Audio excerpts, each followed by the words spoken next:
Hello नमस्कार बैजनाथ गाउँपालिका 9 बस्ता स्वास्थ्य चौकी।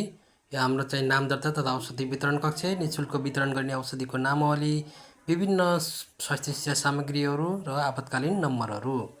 यता हाम्रो छ सुझाव पेटिका र मूल ढोका।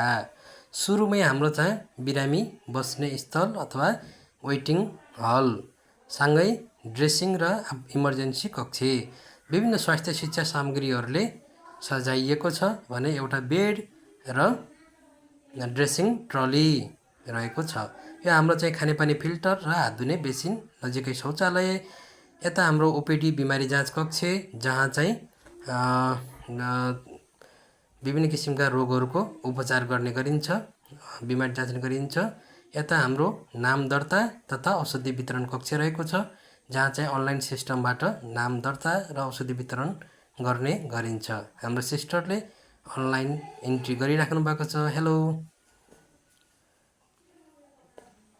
यता चाहिँ हाम्रो अर्को कक्ष छ ल्याब कक्ष अर्थात् प्रयोगशाला कक्ष। यहाँ विभिन्न किसिमका अत्याधुनिक मेसिनहरूद्वारा चाहिँ रगत, दिशा, पिसाबको जाँच भइरहेको छ र अनुभवी स्वास्थ्यकर्मी हेमराज जैसीद्वारा चेक जाँच नियमित भइरहेको छ।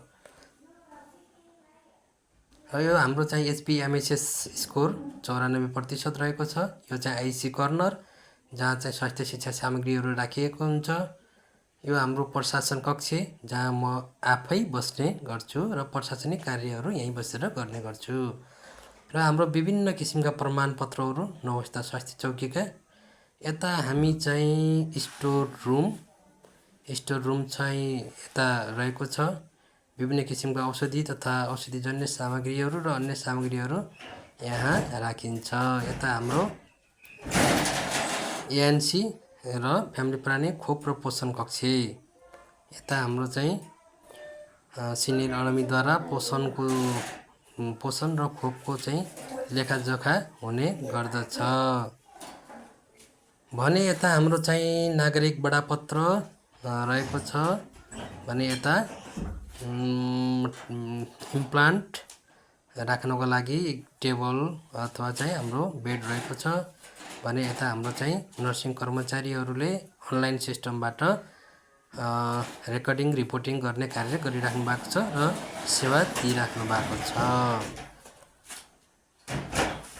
भने यता चाहिँ हाम्रो सेवाग्राहीलाई सिनियर अनमीद्वारा चाहिँ सेवा दिइराख्नु भएको छ। हामी यता चाहिँ हाम्रो एएनसी एक्जामिनेसन बेड रहेको छ।